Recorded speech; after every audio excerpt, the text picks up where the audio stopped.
जय हिंद दोस्तों।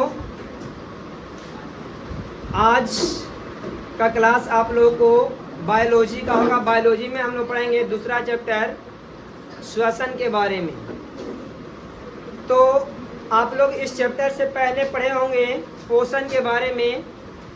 पोषण क्या होता है, किस प्रकार से पोषण होता है, ये सारा चीज़ हम लोग पिछले वाले चैप्टर में पढ़ चुके हैं।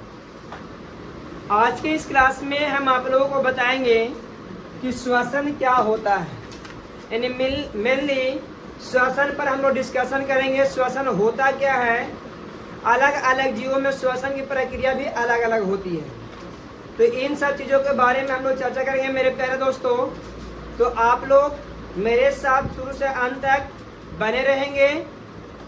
तो चलिए ज़्यादा समय न लेते हुए हम लोग क्लास की ओर बढ़ते हैं। क्लास आज स्टार्ट करेंगे श्वसन जीव विज्ञान चैप्टर नंबर 2। आप लोग देखिए कक्षा 10th है ना।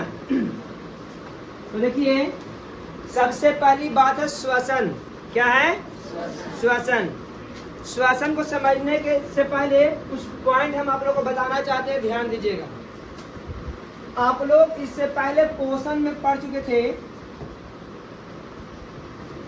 पोषण तो आप लोगों को सबको याद है पोषण क्या है? चलिए बहुत अच्छी बात है कि आप लोग को याद है। हम बताए थे आप लोग पोषण वह प्रक्रिया है जिसमें जीव बाहरी पोषक तत्वों को ग्रहण कर अपने भोजन के रूप में इस्तेमाल करता है। उस मूलभूत प्रक्रिया को क्या कहते हैं? पोषण कहते हैं।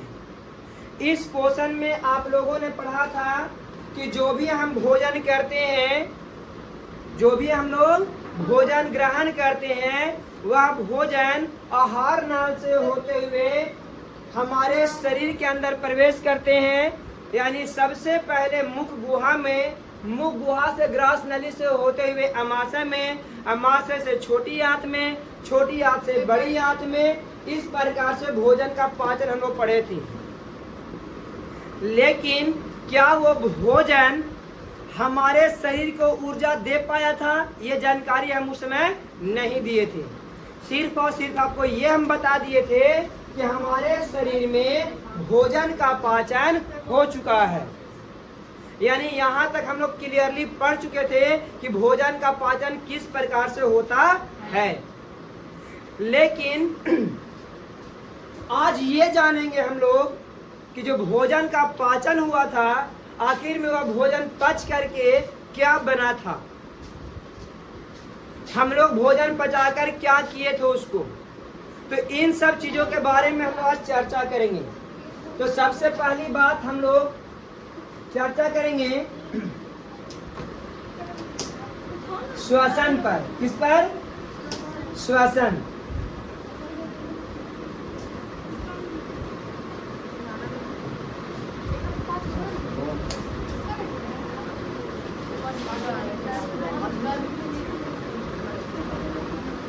श्वसन पर चर्चा करेंगे ना। चलिए बैठिए।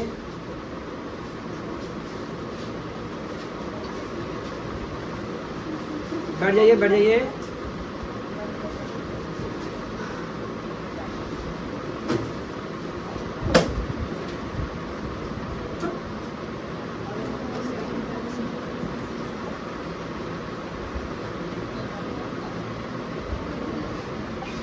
हाँ, तो आप लोग ध्यान से सुनिएगा श्वसन क्या होता है। इन सब चीजों के बारे में हम लोग बताने जा रहे हैं। श्वसन बहुत लोग को ये पता है कि हम लोग सांस लिए और छोड़ दिए, यही ना जी। बहुत लोग को लग रहा होगा कि सांस लिए सर और छोड़ दिए, यही है श्वसन। यही ना आप लोग जानते हैं। बहुत लोगों को तो यही पता होगा कि सांस लिए और छोड़ दिए हो गया श्वसन। लेकिन एक्चुअली में ये बात नहीं है। श्वसन के अंतर्गत बहुत सारे क्रियाएं हैं जो आपको जानना होगा। देखिए हम लोग एक्चुअली में करते क्या है, परिभाषा को बाद में बताएंगे। पहले ये रियलाइज होना चाहिए आप लोग को कि आखिर में श्वसन का अर्थ क्या है। हम लोग क्या करते हैं कि बाहरी वातावरण से वायु में मिश्रित सभी गैसों को शरीर के अंदर लेते हैं। क्लियर है? पहली बात क्या होता है, हम लोग वायु में मिश्रित सभी गैसों को नासिका छिद्र के द्वारा शरीर के अंदर लेते हैं, यही ना? ठीक है, समझ में आ रहा है कि नहीं आ रहा? वायुमंडल, वायु में मिश्रित क्या क्या रहता जी, बता सकते आप लोग? Nitrogen,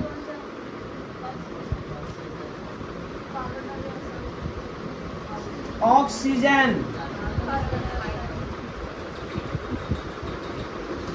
carbon dioxide,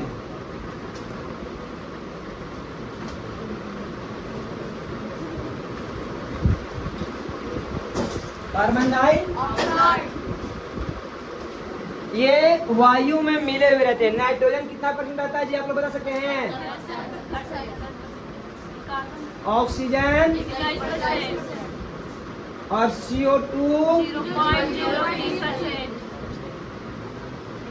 0.03%। ये पाए जाते हैं वायुमंडल में, वायु के साथ मिश्रित गैसें हैं ये सब। तो जब हम लोग सांस लेते हैं मेरे प्यारे बच्चों, और इसमें धूल कण भी होते हैं, धूल कण, तो होता क्या, ध्यान से सुनिएगा। वायु के साथ साथ धूल कण जो होता है हमारे नासिका छिद्र में प्रवेश करते क्या, जब हम लोग सांस लेते हैं तब। लेकिन जब हम लोग सांस लेते हैं तो ये तीनों गैस और भी गैस होते हैं, ये सारे गैस जो होते हैं हमारे फेफड़ा तक पहुंचते हैं।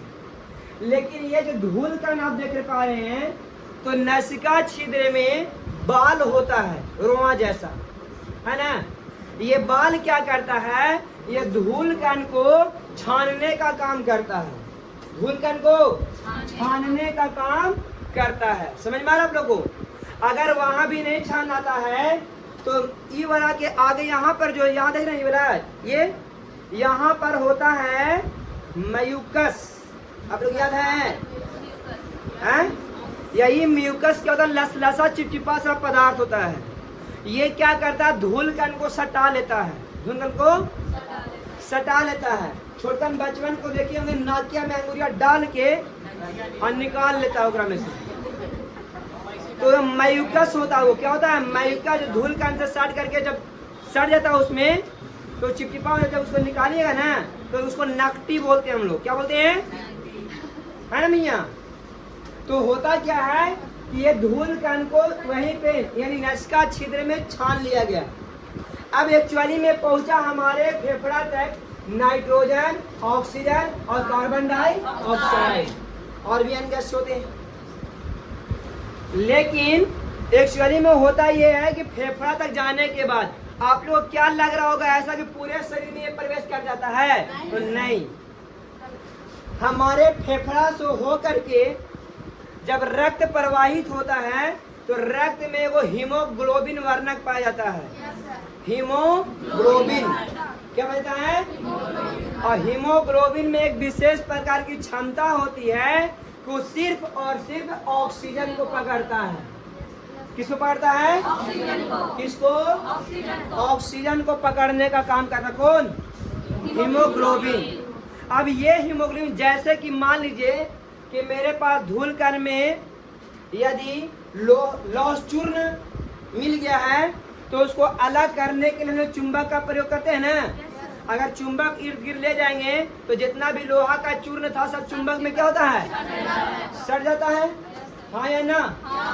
उसी प्रकार से हमारे फेफड़ा में बहुत सारे गैस गए थे, लेकिन वहां पर लोहा के रूप में ऑक्सीजन था और चुंबक के रूप में हीमोग्लोबिन था। जब हीमोग्लोबिन इन सबों से होकर के गुजरता है रक्त, तो उसमें जो हीमोग्लोबिन था वो ऑक्सीजन यानी लोहा जो बोल रहे थे ना, ऑक्सीजन को कैच कर लेता है। और ऑक्सीजन को कैच करने के बाद पूरे शरीर के प्रत्येक कोशिकाओं में पहुंचाने का काम करता है। कहाँ? शरीर के प्रत्येक कोशिकाओं में। और कोशिका में जो भोजन पचल था सब ना बाबू, सारा भोजन पच करके कोशिका में जाके जमा हो गया था। इन्हें कि भोजन खाए और तुरंत हमारे अंदर एनर्जी आता है, ऐसा होता है क्या? नहीं होता है। तो भोजन जो था जाकर प्रत्येक कोशिका में संचित हो गया था। तो उस क्रम में जब ऑक्सीजन भोजन के संपर्क में जाता है, यानी भोजन जो था ग्लूकोज में बदल गया था। किस चीज में बाबू? तो ग्लूकोज के साथ जब ऑक्सीजन रिएक्शन करता है तो ग्लूकोज का विखंडन होता है। ग्लूकोज का यानी ग्लूकोज टूटता है। क्या होता है? और ग्लूकोज टूटने के बाद एटीपी जल और CO2 बनाता है। ध्यान दीजिएगा, हम एक कहानी के माध्यम से आपको समझा रहे हैं। बस अगर ये समझ में आया तो आपको श्वसन का डिफिनेशन हमको समझाने में जरा सा भी देर नहीं लगेगा। ध्यान सुनिएगा, पोषण में हम पढ़ चुके थे, भोजन पच चुका है, ये भोजन ग्लूकोज में कन्वर्ट हुआ था। किस में कन्वर्ट हुआ था? और जब ये ग्लूकोज में कन्वर्ट हो गया था तो ग्लूकोज सब कहाँ जमा हो गया था? जाके कोशिका में। कहाँ? कोशिका के कोशिका द्रव और माइटोकॉन्ड्रिया में होता है। तो कोशिका द्रव में आंशिक विखंडन होगा और माइटोकॉन्ड्रिया में पूर्ण विखंडन होता है। ये हम आगे पढ़ेंगे, ये चीज हम आगे। फिलहाल अभी जो चाहिए, जितना जरूरी उतना समझ लीजिए। तो हुआ ये कि ग्लूकोज तो इंतजार कर रहा है किसका? ऑक्सीजन को, क्योंकि ग्लूकोज तभी टूटेगा जब उसको ऑक्सीजन मिलेगा। ऑक्सीजन उसके संपर्क में जाएगा तो उसको तोड़ने का काम करता है। तो हमारे कोशिका में ग्लूकोज जो है बैठे बैठे इंतजार कर रहा है कि भैया ऑक्सीजन आओ और हमरा तोड़ने का काम करो। तो जब हम लोग सांस लेते हैं मैया, तो सांस लेने के दरमियान में जो ऑक्सीजन देख रहे हो तुम लोग, हाँ, ये जो ऑक्सीजन देख रहे हो, ये ऑक्सीजन हीमोग्लोबिन के माध्यम से शरीर के प्रत्येक कोशिकाओं तक पहुंचा दिया जाता है। और जब शरीर के प्रत्येक कोशिका तक पहुंच जाती है तो ऑक्सीजन जो है से ग्लूकोज से रिएक्शन करता है, यानी ग्लूकोज को तोड़ने का काम करता है। ग्लूकोज को C6H12O, ये जब ऑक्सीजन गया इसको तो इसको तोड़ दिया। क्या किया? और तोड़ा कैसे? तो बनाया ATP। ATP ऊर्जा है। क्या ये? हम लोग ATP अगर अभी नहीं लिखना चाहते हैं मेरे प्यारे बच्चों तो ध्यान दीजिए, सॉरी अभी फिलहाल ATP छोड़ दीजिए, हम ऊर्जा लिख के काम चलाएंगे। कल लिख के काम चलाएंगे, ऊर्जा लिख लेते हैं। क्या बनाया? ऊर्जा के साथ साथ आपको बना दिया यहाँ पर H2O। क्या बना दिया? H2O के साथ साथ CO2 भी बनाया। क्या बनाया? तो आप लोग को अच्छे से पता होगा कि हमारे बॉडी के अंदर CO2 का कोई काम नहीं है या नहीं है? नहीं है। तो ये किससे टूटा? ऑक्सीजन की उपस्थिति में टूटा ना। अब देखिए मुख्य काम, अब यहाँ जो CO2 बना, ये CO2 पुनः रक्त में लोड हो जाता है। पुनः रक्त में क्या होता है? फिर रक्त को दे दिया जाता है और रक्त इसको पकड़ के लाता है दूसरे छोर से और फेफड़ा पर छोड़ता है। और जो इन सब गैसों जो यहाँ इंतजार कर रहा था ई वाला, और यहाँ से CO2 आया से वाला, सब के साथ सांस छोड़ते हैं तो बाहर निकल जाता है। यही सब क्रिया को मिला के श्वसन कहते हैं। क्या कहते हैं? श्वसन। एक बार फिर से बता रहे हैं, ध्यान से सुनिएगा। श्वसन क्या है? लोग डिफिनेशन समझा के और छोड़ देते हैं। डिफिनेशन से काम नहीं चलेगा। आपको एक्चुअली में ये रियलाइज होना चाहिए कि आखिर ऐसा होता है या नहीं होता है। साइंस रियलाइज करने का विषय है। यहाँ पर आपके अंदर ये अमेजिंग होना चाहिए कि हाँ ऐसा ही होता होगा, तब साइंस पढ़ने में मजा है। और अगर आप डिफिनेशन पर डिफिनेशन रटे जा रहे हो, पढ़े जा रहे हो, तो साइंस पढ़ने को मजा नहीं है। फिर आर्ट्स पढ़िए, मजा आएगा, है ना। साइंस ध्यान से सुनिए, एक बार इसको क्लीन करते हैं बिल्कुल ध्यान से, फिर से हम बताने जा रहे हैं। हम पढ़ा रहे थे श्वसन। श्वसन में आखिर होता क्या है?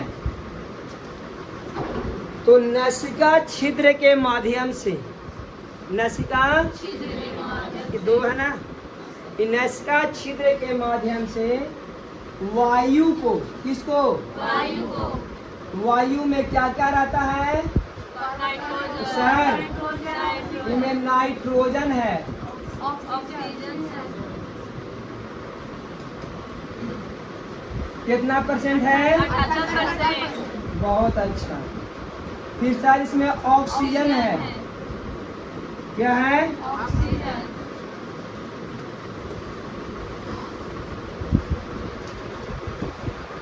ऑक्सीजन तक गलती लिखी थी ना। अच्छा कोई दिक्कत नहीं, आप लोग सुधार दीजिएगा।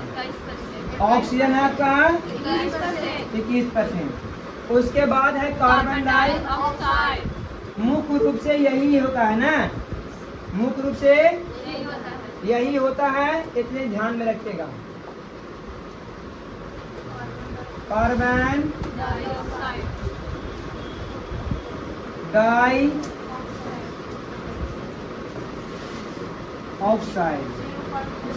ये होता है 0.03,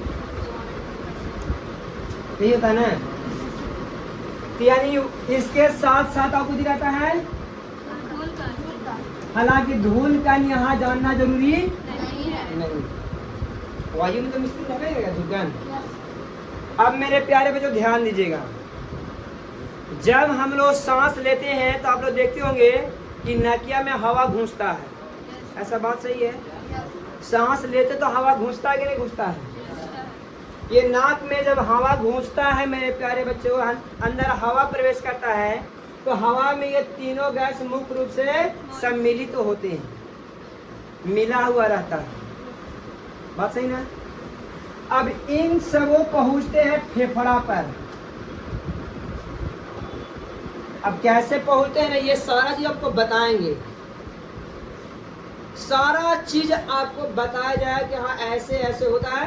क्योंकि अभी हम डेफिनेशन को समझाने चल रहे हैं, इसलिए थोड़ा सा शॉर्टकट मार रहे हैं, किस रास्ता से होते हुए जाता है ये भी बताना है। फिर अभी इतना समझिए, ये एक्चुअली पहुंची कहाँ? फेफड़ा के पास। कौन कौन? तो पहुंचा है नाइट्रोजन, प्लस में ऑक्सीजन, फिर कार्बन डाइऑक्साइड,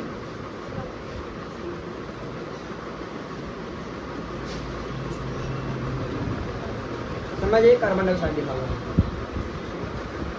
अब इस फेफड़ा से हो करके रक्त गुजरेगा, क्या गुजरेगा? रक्त में होता RBC, हम लाल से लिख देंगे सबसे बढ़िया है ना, RBC रेड ब्लड सेल। क्या होता है? RBC का पूरा नाम रेड ब्लड सेल। समझ में आ रहा है ना? आ रहा नहीं आ रहा है? ये RBC जो है मेरे प्यारे बच्चों, इसमें होता है हीमोग्लोबिन। क्या होता है? हीमोग्लोबिन। हीमोग्लोबिन गोलाकार छोटा छोटा संरचना होता है, टिकिया की जैसा। कैसा होता है? लाल रंग का होता है। कैसा होता है?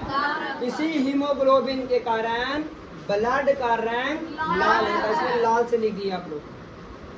यहाँ तक कोई दिक्कत है? अब एकरा में एगो क्षमता है, जैसे कि बालू है, मिट्टी है, और इनमें लोहा का चूर्ण है, लोहा का चूर्ण है। समझ में आ रहा है? अब हमको इस सब में से खाली लोहा के चूर्ण को अलग करना है, लोहा के चूर्ण को अलग करना। तो लोहा को चूर्ण अलग करने के लिए हम चुंबक ले जाएंगे। क्या ले जाएंगे? जब चुंबक इस सब मिला हुआ एक जगह है, जब चुंबक इसके पास जाएगा तो लोहा को अपनी ओर साटेगा कि नहीं साटेगा? क्लियर है? नहीं आता है? ये बात समझ में आ रहा है? ये लॉजिक समझ में आ रहा है आप लोग को? अब यही काम यहाँ पर चुंबक का काम करता है हीमोग्लोबिन, और लोहा का काम कर रहा है यहाँ पर कौन? ऑक्सीजन। समझ में आ रहा? और मिट्टी बालू ये दोनों किसी को मान लो कोई फर्क नहीं। जब फेफड़ा से हो करके आरबीसी गुजरता तो आरबीसी में हीमोग्लोबिन जो था, जो लोहा का काम कर रहा था, वो सॉरी जो चुंबक का काम कर रहा था, लोहा को एक्सेप्ट कर लिया, खींच लिया अपनी ओर, यानी ऑक्सीजन को अपनी ओर खींच लिया। बात समझ रहे? और ऑक्सीजन को खींच करके बाकी फेफड़ा पर नाइट्रोजन जस के तस और कार्बन डाइऑक्साइड जस के तस है। यहाँ अभी नाइट्रोजन 78% और कार्बन 0.03%, लेकिन ऑक्सीजन 21% HB के साथ चला आया। मुझे कोई दिक्कत है? समझ मारा? अब पहला चैप्टर में हम लोग यहाँ में रुक जाइए इतना, अब जाइए पहला चैप्टर पर। पहला चैप्टर में हम आप लोगों को पढ़ाए थे पोषण। क्या पढ़ाए थे? जिसमें लोग बाहरी पोषक तत्व को ग्रहण किए थे और ग्रहण करके उसको भोजन के रूप में प्रयोग किए थे, यही ना? पोषण में यही हुआ था। अब हुआ ये, कुछ लोग झुकनिया रहे हैं, बहुत अच्छा है ना भैया? निंदा रहा है ना? पीछे देख रही, तुम भी झुकनिया रही हो, खूब नींद मारो, कोई दिक्कत नहीं है। स्वतंत्र देश के स्वतंत्र नागरिक हो तुम लोग, है ना? खैर छोड़ो, देखिए ये ऑक्सीजन यहाँ तक भी छोड़ दीजिए। अब बात करेंगे पोषण का। किससे बात करेंगे? पोषण का।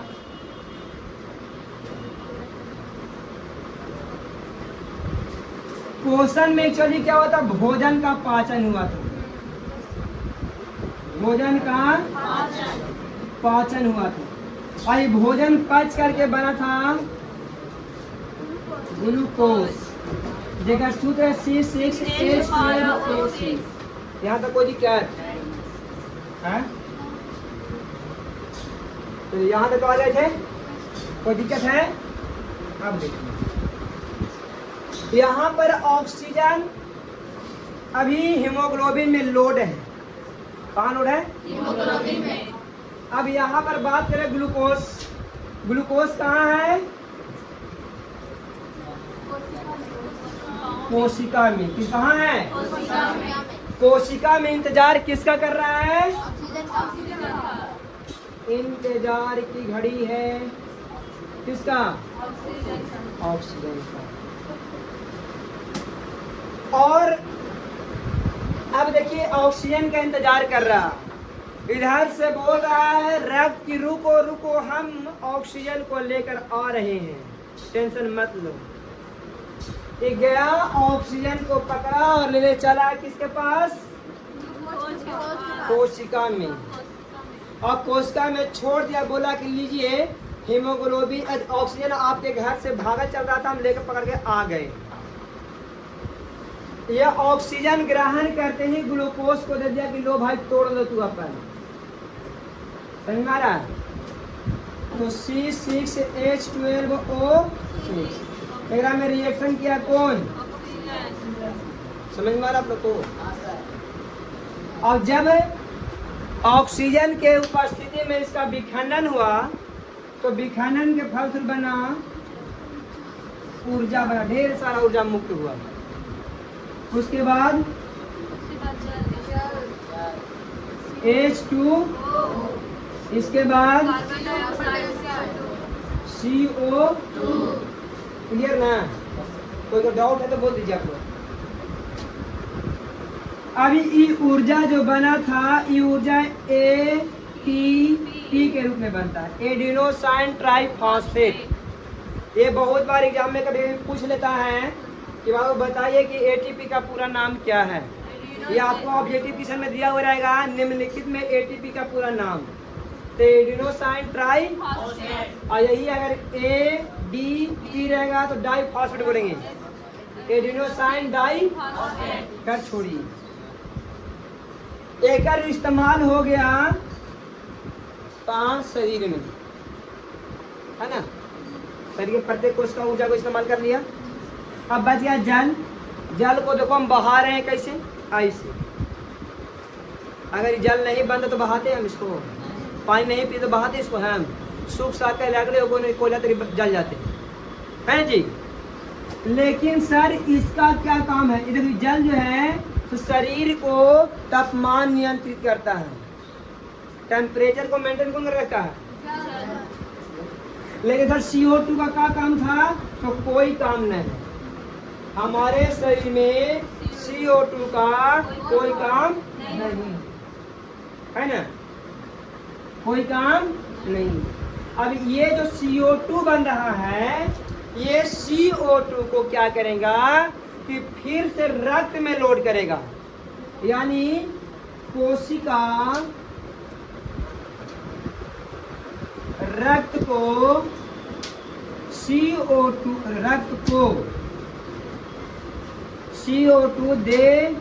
देता है। अब रक्त में मिल गया कौन? CO2। अब इस CO2 दूसरे रास्ते से होते हुए फिर पहुंचता है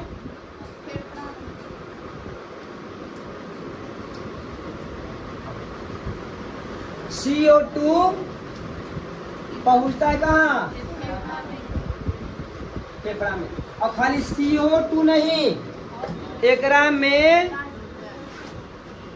ऑक्सीजन भी आता है कुछ लोड होकर के, कुछ ऑक्सीजन भी चलाता है जी ना, कुछ ऑक्सीजन भी चलाता है। अब जब हुआ कि फेफड़ा पर आया, फेफड़ा पर कौन कौन पहुंचा? मुख्य रूप से CO2 और कुछ मात्रा में O2 पहुंचता है। और पहले से मौजूद कौन सी था? नाइट्रोजन।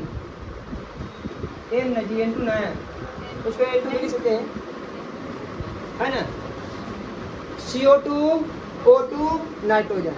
यहाँ पर CO2 पहुंचता है 4%।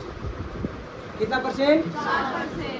कितना परसेंट? 4%। ये लगभग पहुंचता है, ये क्लियर नहीं है, 16% तक जाता है ना, 16%।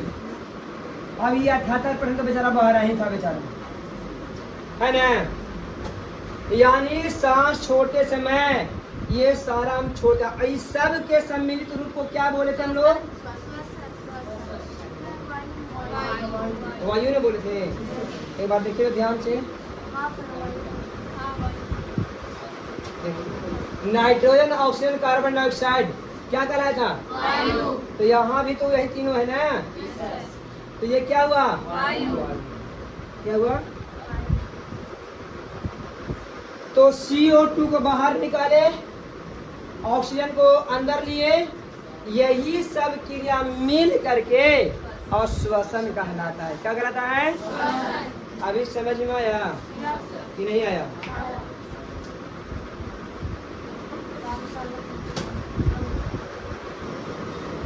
अब देखिए, यदि आपसे पूछ दिया जाए कि श्वसन कहते किसको है, तो बोलेंगे, देखिए इसको तो हम समझा रहे हैं आप लोगों को। बाहरी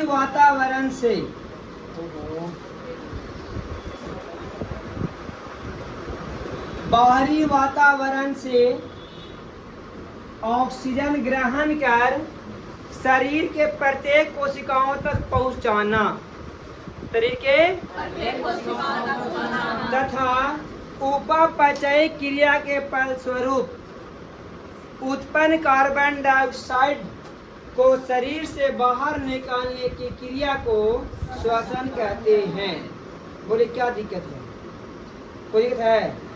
बाहरी वातावरण से ऑक्सीजन ग्रहण कर शरीर के प्रत्येक कोशिकाओं तक पहुंचाना तथा उपापचय क्रिया, ये जो ग्लूकोज का विखंडन हुआ था ना, ओकरे बोलते हैं। उपापचय क्रिया के द्वारा उत्पन्न कार्बन डाइऑक्साइड को शरीर से बाहर निकालने की क्रिया को क्या कहते हैं?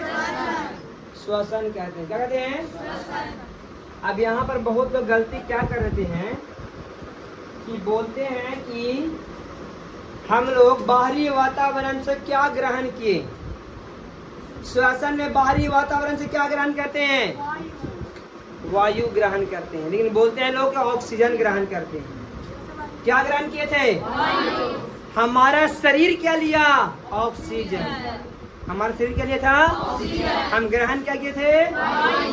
हमारा शरीर छोड़ा को चीज और बाहर क्या निकाले? वायु। बाहर फिर क्या निकाले? वायु लिया और वायु ही निकाल दिए। यही सब क्रिया मिल के क्या कहलाता है? अब श्वसन दो प्रकार के होता है। ऑक्सीजन की उपस्थिति के आधार पर श्वसन दो प्रकार के। कितने बार गए? वायवीय श्वसन और एक अवायवीय श्वसन होता है। वायवीय और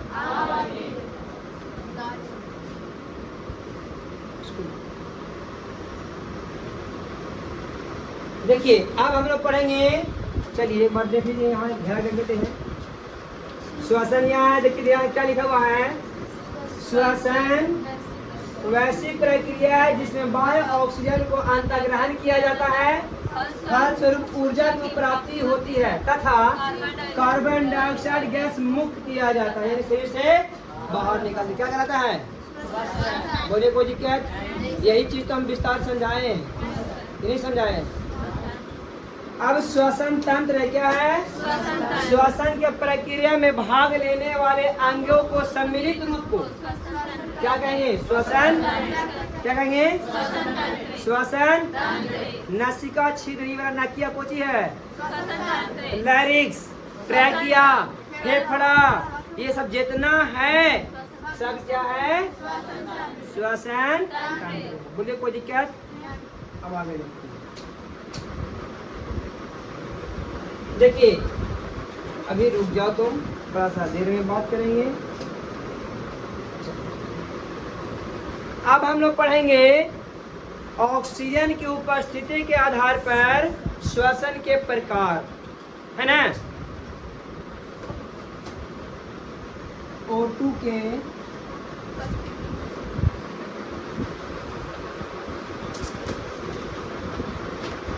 पास लिखा देना है।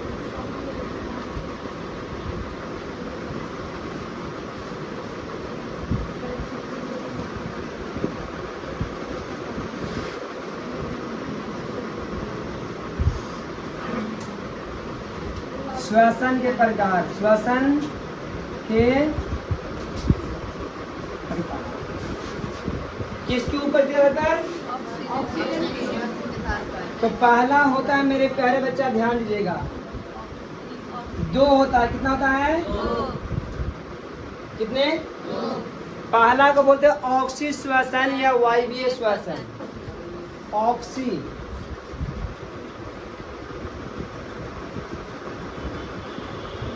ऑक्सी श्वसन,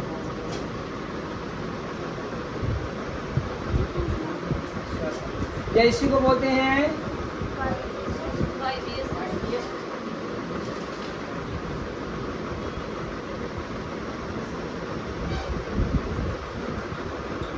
ऑक्सी या वायवीय श्वसन। दूसरा है एनॉक्सी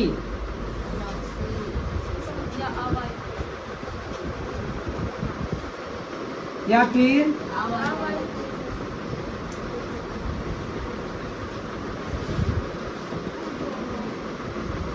ठीक है, एनॉक्सी और अवायवीय, ये ना। ये दो होता है ऑक्सीजन के उपस्थिति के आधार पर। तो सबसे पहले हम पढ़ते हैं ऑक्सीजन की उपस्थिति रहेगा तब, और फिर पढ़ेंगे ऑक्सीजन न रहेगा तब। ऑक्सीजन रहेगा तब और ऑक्सीजन न रहेगा तब क्या होता है, इन सब चीजों के बारे में हम लोग पढ़ेंगे। देखिए मैया, जब आप लोग हम समझा रहे हैं या बाबू, आप लोग कृपया करके बोर्ड पर ध्यान दीजिए। अपना मुंह, नाक और पैर हाथ पर कोई ध्यान मत दीजिए। इतना पसीने पसीने होके हम पढ़ा रहे हैं काहेला, हम अपना लिए कि आप लोगों के लिए। तो इसलिए क्या करना है, ध्यान देना है। अब हम लोग सबसे पहले पढ़ेंगे अगर ऑक्सीजन होगा तो क्या होगा, यानी ऑक्सीजन की उपस्थिति में,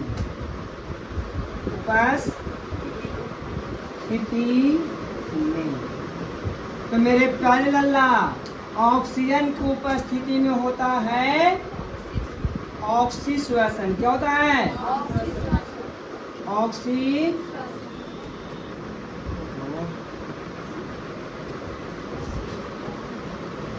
क्या होता है, या फिर वायवीय।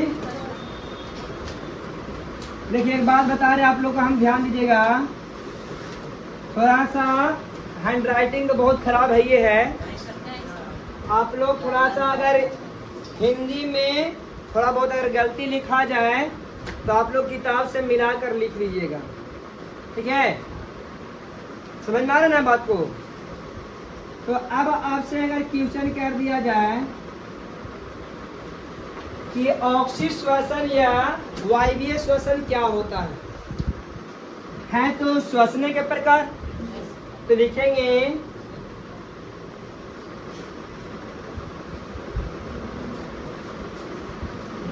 श्वसन की वह प्रक्रिया, श्वसन की वह प्रक्रिया जिसमें या जो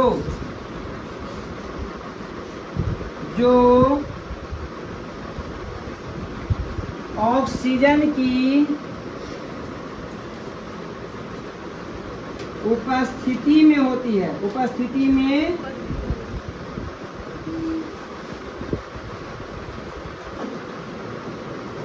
उसे वायवीय श्वसन कहते हैं। क्या कहते हैं? श्वसन की वह प्रक्रिया जो ऑक्सीजन की उपस्थिति में होती है, क्या कहलाती है? वायवीय श्वसन को हम लोग कोशिकीय श्वसन भी कहते हैं। क्या कहते हैं? क्योंकि सारा क्रिया कोशिका में ही होती है। अगर श्वसन की मूलभूत प्रक्रिया जो देखा जाए वो कहाँ होती है? कोशिका में होती है। ऑक्सीजन गया, ग्लूकोज को तोड़ा, CO2 बना, CO2 को बाहर निकाला, कहाँ से? कोशिका से ना। तो इसलिए इसको कोशिकीय श्वसन भी कहा जाता है। बोले कोई डाउट है? ऑक्सी श्वसन, वायवीय श्वसन दोनों एक ही है, दोनों। अब है तो वायवीय श्वसन है क्या? तो श्वसन की वह प्रक्रिया जो ऑक्सीजन की उपस्थिति में होती है उसे क्या कहते हैं? और वायवीय श्वसन क्या होता है? अब इस चीज को समझिएगा। वायवीय श्वसन का पहला चरण जो होता है वो कोशिका द्रव में होता है और दूसरा चरण माइटोकॉन्ड्रिया में होता है। यानी वायवीय श्वसन का पूर्ण क्रिया माइटोकॉन्ड्रिया में होता है और जो श्वसन माइटोकॉन्ड्रिया में होता है उसको क्रेब्स चक्र बोलते हैं। क्या बोलते हैं? और ये क्वेश्चन पूछा गया था पिछले वर्ष कि जब दूसरा बार तीसरा बार एग्जाम होता ना हाई स्कूल में, तो पूछा गया था कि क्रेब्स चक्र की क्रिया कहाँ होती है। तो मेरे प्यारे बच्चा याद रखना, माइटोकॉन्ड्रिया में। और एक होता है ग्लाइकोलाइसिस, जो कोशिका द्रव में हो रहा ना उसको ग्लाइकोलाइसिस कहते हैं। क्या कहते हैं? ऐसे डायग्राम द्वारा आपको बता दिया जाएगा। टेंशन हाँ, मैं तो फिर टेंशन किस बात का? ठीक है। तो माइटोकॉन्ड्रिया में जो होता है उसको क्रेब्स चक्र बोलते हैं। क्या बोलते हैं? क्रेब्स कहाँ? माइटोकॉन्ड्रिया में क्या होता है? क्रेब्स चक्र कहाँ होता है? क्रेब्स चक्र कहाँ होता है? और जो कोशिका द्रव में उसका ग्लाइकोलाइसिस, ग्लाइको कहाँ होता है? कहाँ होता है? कोशिका द्रव में क्या होता है? ग्लाइको। माइटोकॉन्ड्रिया में माइटोकॉन्ड्रिया में, माइटोकॉन्ड्रिया में क्रेब्स चक्र कहाँ होता है? कहाँ होता है? क्रेब्स चक्र, ग्लाइकोलाइसिस, ग्लाइकोलाइसिस। श्वसन को कोशिकीय श्वसन कर सकते हैं कि नहीं? कर सकते नहीं? इस ये जो अभिक्रिया हुआ था, पीछे जो अभिक्रिया देखे थे वह ऑक्सीकरण अभिक्रिया है। कौन सा अभिक्रिया का है? और उसमें छेपी भी होता है। जब भोजन बनता है ना बाबू तो गर्मी पैदा होता है शरीर में। अच्छा में हाँ, एक भी क्वेश्चन छूट जाए मजाक है। चलो आगे देखो। तो क्रेब्स चक्र की क्रिया माइटोकॉन्ड्रिया और ग्लाइकोलाइसिस की क्रिया कोशिका द्रव्य में होता है। और ये भी आई क्वेश्चन लिख लेना। हाई स्कूल में 3 गो एग्जाम होगा और एगो फाइनल एग्जाम होगा। ये 3-4 एग्जाम में से एक बार जरूर पूछेगा, ये मेरा दावा है। क्रेब्स चक्र पूछे या ग्लाइकोलाइसिस पूछे, जरूर पूछेगा, इसलिए आपको याद रखना है। क्लियर ना? अब देखिए, बहुत पसीना आ रहा है, मजा के साथ पसीना आ रहा है। देखिए, पढ़ाने में एनर्जी का बात है। जब आप लोग ध्यान से सुनते हैं ना तो पढ़ाने में हमको ही मजा आता है। फुल एनर्जी के साथ पढ़ा रहे हैं, समझे? मार भात खा के आगे देखिए तो। हाँ, कहाँ थे हम लोग? हाँ, यहाँ थे। अब देखिए इसमें होता क्या है। अच्छा, एक मिनट थोड़ा सा आगे बढ़ाएंगे, अभी रुक जाइए। ये समझ में आ गया? तो वो पढ़ाए हम अनॉक्सिक श्वसन। क्या बताएं?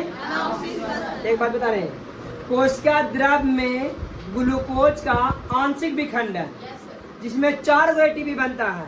और आपको कुछ टीचर 2 गो एटीपी बताएंगे 2 गो बनता है, लेकिन बनता क्या को है?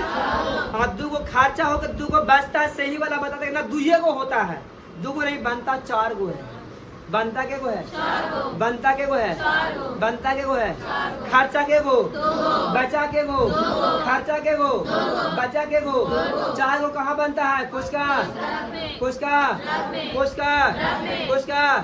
ग्लाइकोलाइसिस के कारण की क्रेब्स चक्र के द्वारा ग्लाइको ग्लूकोज का आंशिक विखंडन, ग्लूकोज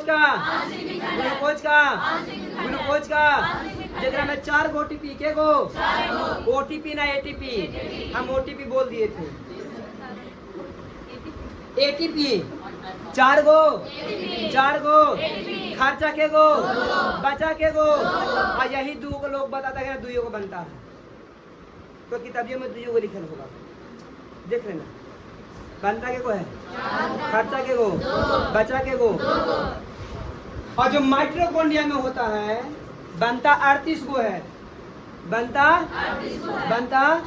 38 गो इसलिए बनता है कि भोजन का पूर्ण ऑक्सीकरण होता है, पूरी तरह से विखंडन पूरा टूट जाता है। और पूरा जब टूटता है तो 38 गो एटीपी बनाता है। क्या बनता है? एगो। लेकिन उनमें भी 2 गो खर्चा होता है, बचता है 36 गो। बचता है वो है, और कुल मिला दिया जाए तो तब होता है कि 38 गो बन रहा है। और तो किताब में डायरेक्ट लिखा जाता है कि 38 एटीपी बनता, लेकिन 38 में टोटल बनता 40 गो है। 40 गो, 42 गो जी टोटल बना, नहीं 36 को बनता है। 36 को बनता है और वहाँ 4 को बनता है, टोटल 40 को बनता है टोटल। लेकिन 2 खर्चा होके 38 को बचता है। फिर ध्यान सुनेगा, ग्लाइकोलाइसिस के द्वारा जो एटीपी का निर्माण होता है 4 गो, खर्च होकर बचता है 2 गो खर्च होता है, 2 गो बच जाता है, 2 गो यहाँ बच गया। अब जो क्रेब्स चक्र द्वारा जो बनता है वो बनता है 36 गो। बनता को है? अब कुल मिला के देखा जाए तो बनता एक्चुअली में 40 गो है, लेकिन 2 चूंकि खर्च हो चुका था तो बचा था 38 गो हुआ। क्यों हुआ? इसलिए बोला था 38 एटीपी बनता। बोले क्या दिक्कत है? और वायवीय श्वसन में, जो वायवीय श्वसन का पूर्ण क्रिया माइटोकॉन्ड्रिया में होता है ना बाबू, वहाँ पर बहुत सारा ढेर सारा ऊर्जा मुक्त होता है, बहुत सारा ऊर्जा मिलता है। तो पूर्ण ऑक्सीकरण में बहुत सारा ऊर्जा मिलता है, लेकिन आंशिक जब विखंडन होता है ना तो 2 ATP मिलता है, बचता 2 ना जी, तो कम ऊर्जा मिला। 36 ATP बना तो ज़्यादा ऊर्जा मिला, मिला कि नहीं मिला? हाँ या ना? आ रहा बस समझिए। आप देखिए समझिए ध्यान से।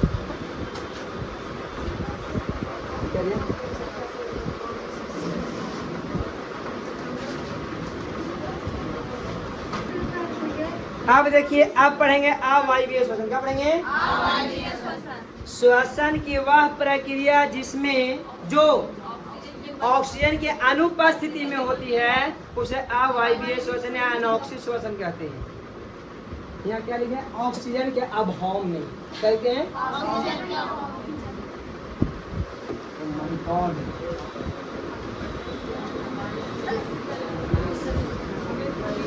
ऑक्सीजन के अभाव में, ऑक्सीजन के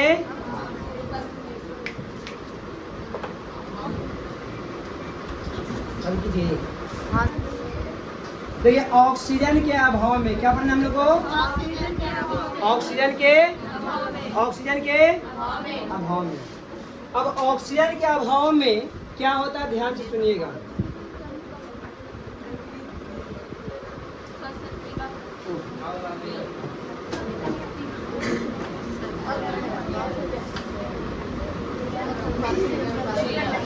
एनॉक्सी या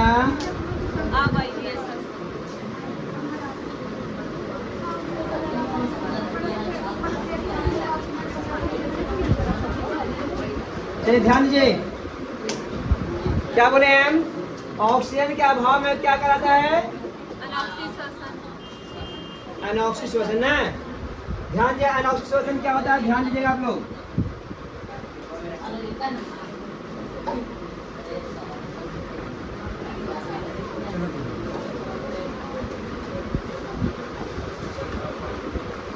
श्वसन की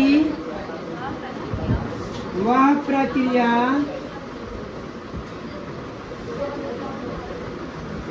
जो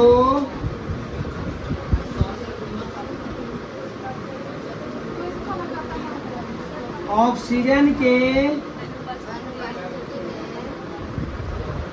अनुपस्थिति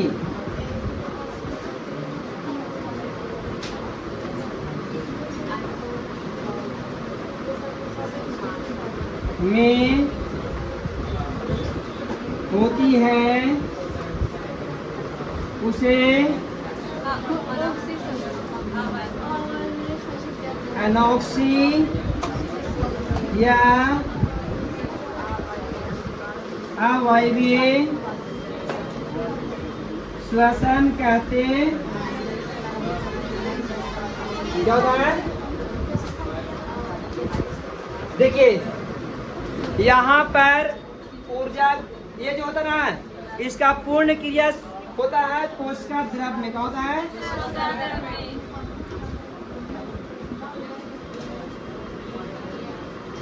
कोशिका द्रव में होता है। क्या होता है? और कोशिका द्रव में ग्लूकोज का आंशिक विखंडन होता है, जिसमें 4 OTP बनता है। क्या वो? OTP बनता है रे, ATP बनता है। और 4 ATP में से 2 ATP क्या होता है? ये खर्च हो गया। क्या हो गया? तो बचा क्या मेरे पास? 2 ATP बचा ना, कितना बचा? और वहाँ के वो बच रहा था 36 गो, 36 टोटल बनता के गो है? टोटल के गो बनेगा, बचा के गो। डायग्राम में देखो ध्यान से, इसमें क्या होता है? ये ग्लाइकोलाइसिस हो गया जी, ग्लाइको और वायवीय श्वसन में पूर्ण क्रिया कहाँ होता है? माइटोकॉन्ड्रिया में होता है ना। अब मेरे प्यारे ध्यान दीजिए, अब ये दोनों में क्या अंतर है ध्यान दीजिएगा। इसमें कम ऊर्जा मुक्त होता है, उसमें 36 हुआ डीपी एकरा में वो ऑक्सीजन की उपस्थिति में ऑक्सीजन के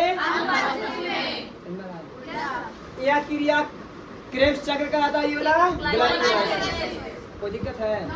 समझ में आ गया? कोई डाउट? यही बात है, यहाँ दिल के बताऊंगा। वायवीय श्वसन, ऑक्सीय श्वसन। वायवीय श्वसन वायु की उपस्थिति में होता है, इसलिए इसे ऑक्सीय श्वसन। क्लियर ना? अच्छा, वायवीय श्वसन 2 चरण में पूरी होती है। इसका पहला चरण कोशिका द्रव, यही कहलाता है ग्लाइकोलाइसिस। याद रखना, VVI है, VV याद रखना। और जबकि दूसरा चरण माइटोकॉन्ड्रिया में क्रेब्स चक्र, ये भी VVI है। क्या है? कोई बोलेगा क्रेब्स चक्र क्रिया कहाँ होता है? और ग्लाइकोलाइसिस क्रिया बोले किसको दिक्कत है? फिर आगे क्या कहता है? वायवीय श्वसन में ग्लूकोज का पूर्ण ऑक्सीकरण होता है। पूर्ण ऑक्सीकरण होता है, हमें ऊर्जा की प्राप्ति होती है तथा गैस वायुमंडल में मुक्त। CO2 जी, वायवीय श्वसन में ग्लूकोज के एक अणु विखंडन से ATP का 38 अणु बनता है। देखो कैसे 4 गो एकरा में से 2 गो खर्च होकर बचा और 36 गो यहाँ 36 2 बोले क्या दिक्कत है? वायवीय श्वसन में अधिक ऊर्जा मुक्त होती है। ये बात हम मुजवानी आप लोग को बता दिए थे। बोले कोई दिक्कत? आजा आ वायवीय श्वसन क्या जानेंगे हम लोग? ध्यान दीजिएगा। वायवीय श्वसन ऑक्सीजन के अनुपस्थिति में होता है, इसलिए इसे ऑक्सीय श्वसन, अनॉक्सीय श्वसन कहते हैं। क्या कहते हैं? अनॉक्सीय। अच्छा, वायवीय श्वसन को 2 चरणों कोशिका द्रव में ही दोनों क्रिया कहाँ संपन्न होती है? कोशिका। वायवीय श्वसन में ग्लूकोज का आंशिक विखंडन होता है, आंशिक ऑक्सीकरण होता है। हम बताते हैं ना, इसको ऑक्सीडेशन बोल सकते हो तुम। फलतः हमारे कोशिका में स्थित पायरुवेट अम्ल को लैक्टिक अम्ल में बदल देता है। अब इस चीज को हम कल बताएंगे। पायरुवेट क्या लैक्टिक अम्ल में बदलता है और इसका क्या कार्य होता है, हमारे शरीर में क्या करता है नहीं करता, इसके बारे में कल बदलता है। इस शरीर में होता क्या है कि जो सुन लो ध्यान से, बताते रहते हैं। मान लो कि कोशिका द्रव में यहाँ आ जाए,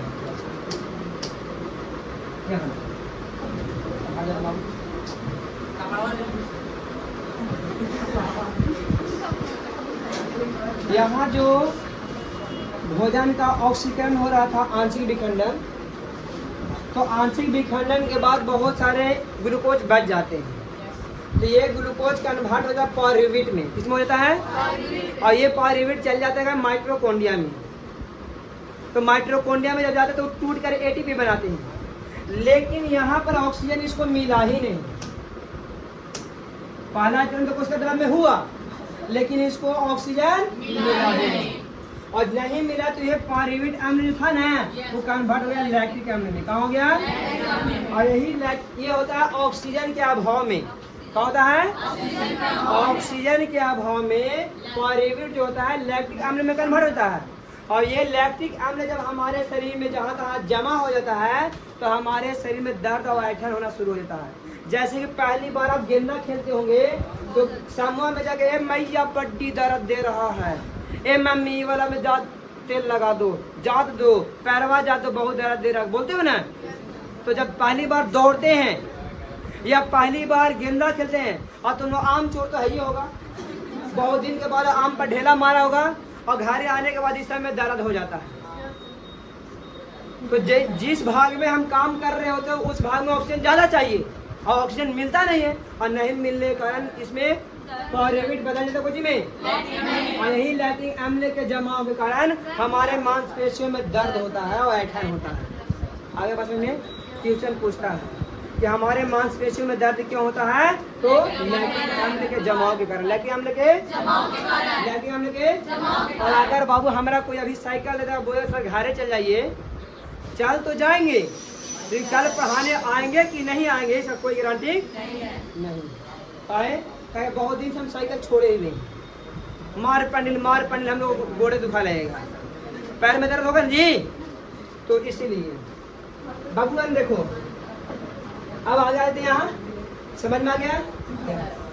अब वायवीय श्वसन में ग्लूकोज के एक अणु विखंडन से 4 गो एटीपी बनाता है, वो लेकिन बचता के वो है 2। अब वायवीय श्वसन में क्या ऊर्जा प्राप्त होती है, यही चीज अगर अंतर पूछेगा ना भैया, तो एक तरफ वायवीय वाला, अब एक तरफ 5 लिख दिया, दोनों में अंतर होगा 4 नंबर है, 5 नंबर का क्वेश्चन, ये भी आई है। वायवीय और वायवीय में अंतर पूछता है, ये भी अब यहाँ से मुझे लिखा हुआ भी, हमारे मांसपेशियों में लैक्टिक अम्ल के जमाव से हमें थकान एवं दर्द महसूस होता है। अभी ये बताइए कोई दिक्कत है, तो यहाँ तक हम लोग पढ़ चुके हैं। गर्म बहुत ज़्यादा लग रहा है, इसके वजह से आज की क्लास हम लोग यहीं पे समाप्त करेंगे। अब मिलेंगे अगले दिन अगले वीडियो के साथ, तब तक के लिए धन्यवाद।